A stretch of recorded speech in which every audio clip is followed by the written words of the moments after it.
Just finished up tool holder for my sander. Feature shelves for my sandpaper, my sanding block. It's got dowels on the side to hold other tools. And it's got a place to wrap the power cord. If you want to know how I made it, stick around. I'll show you how I did it.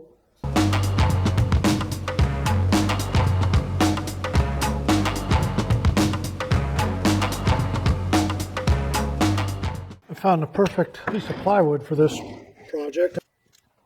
It needs to be about 6 inches deep, so this will be perfect. I decided to make it 16 inches tall. So before I do anything, I'm going to cross cut it to 16 inches. And then I'll rip it to 6 inches. So I'll go ahead and get the cross cut sled. That's the easiest way for me to do that cross cut. You can do it on a miter saw, circular saw, trout saw, whatever you want. For me, I'm going to do it on my cross cut sled because that's why I have it.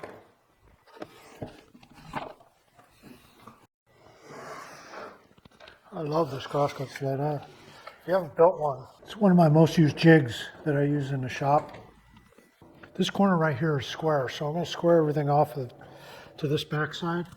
So I'm just going to cut a little bit off of this to make sure it's square to here.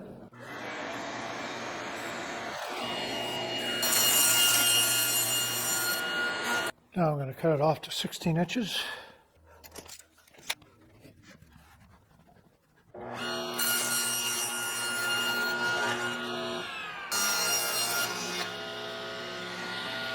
Before I rip this, I'm going to put my dados in here. That way when I rip it, I'll know the dados will match perfectly. So this is the smallest stuff I have. This is going to be the shelving for the sanding disc. So I need to cut a dado along here. Remember, this is going to be ripped in half. Easiest way for me to do that would get my dado stack out, but I'm being a little lazy. So I think I'll make a couple passes with this blade and see how that works out. That's a 1/4 inch. That might be a little high. I'll do 2/10. So I need the first one at 2.5 inches.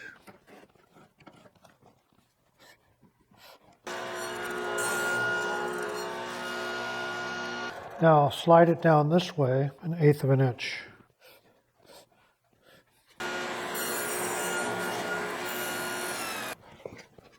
Okay, that didn't go quite as planned. I want a little tighter than that.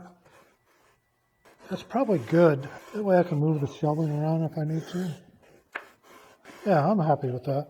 So now I need to go to 5 inches.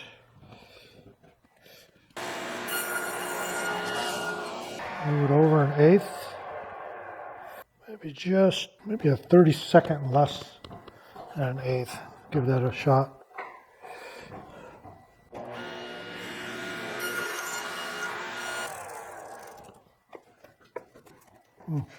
That's a little tight, so I'll stick with the original plan. That's the beauty of having a stop block. I can move it just a little bit if I want.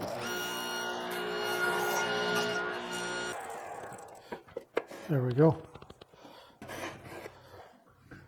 Okay, now I need to go 7.5 inches.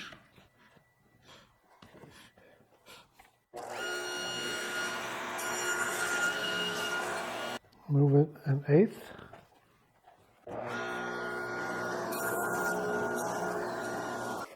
Perfect. They put another one in at 10.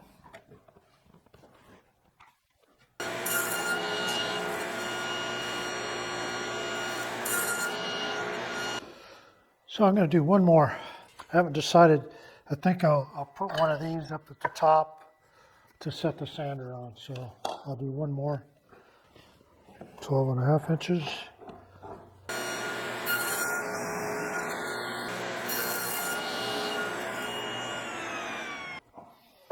Okay, now I'm going to rip it in half.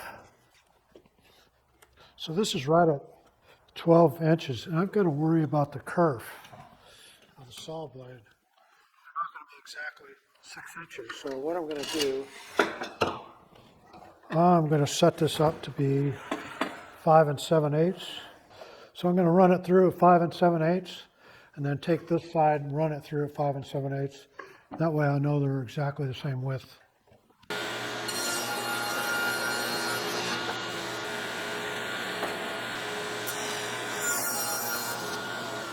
Okay, I got the sides now. It's Unfortunately, it's warped. Gallon paint can to draw a profile on here. Now I'll just clamp these together.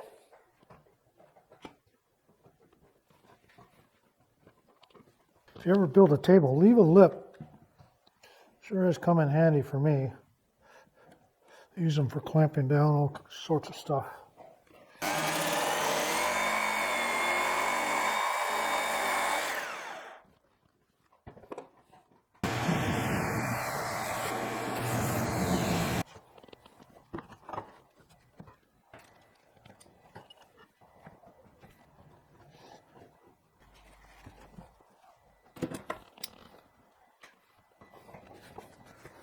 Now this takes a little more time.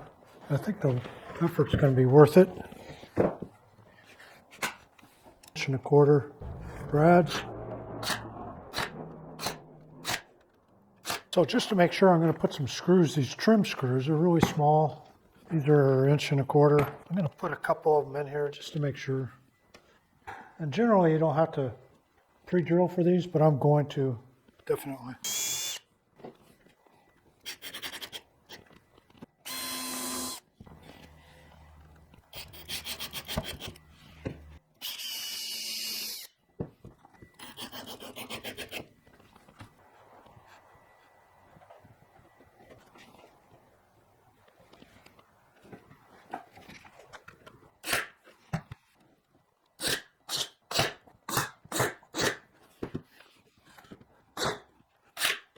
So I ripped this down to 8 3/8, and now I'm just cross-cutting to 5 3/8.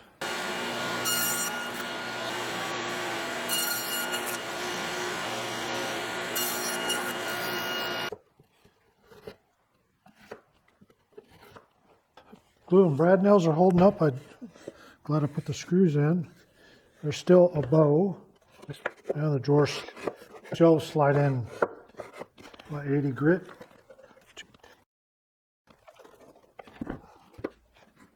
I think I will, on the side, put a cord holder here. Still have to put the cleat on the back, so I'm going to empty out the sandpaper for now. I think what I'll do is I'll drill a couple holes in the side with 1/2-inch dowels. Put something over the top of it to keep the cord in. Yeah, that's what I'll do.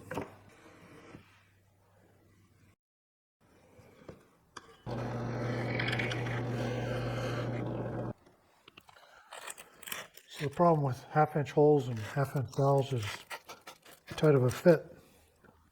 There's a little 80 grit. Sand the dowel down a little bit.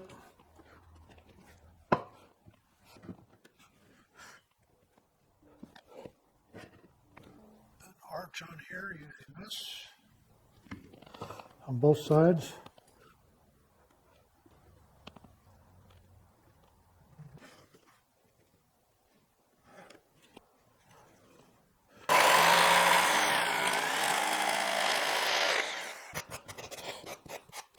Got this thing sanded down.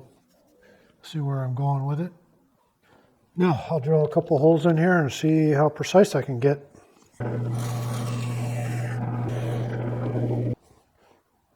Okay, these fit.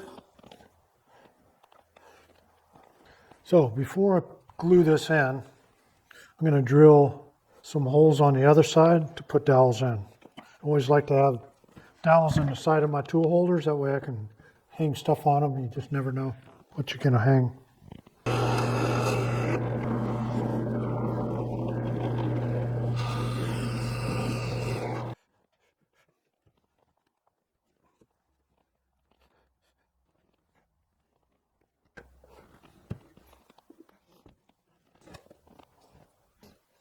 Okay, now we got put the cleat on the back. So when you're cutting your French cleats for your wall, while you have your blade set on your table saw, cut a bunch of extra for your tool holders. You'll thank me later. Since this is going to give me free access from the front, I'm going to go ahead and glue, brad nail one side, put it on the cleat, make sure it's level, and then I'll tack in the rest of the brad nails.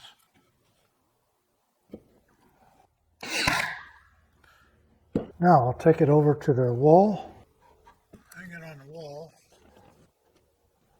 Okay, everything's level. Now go ahead and dry the rest of the rods in on the table. Well, thanks for sticking around. I appreciate the support. Be sure to like and subscribe below.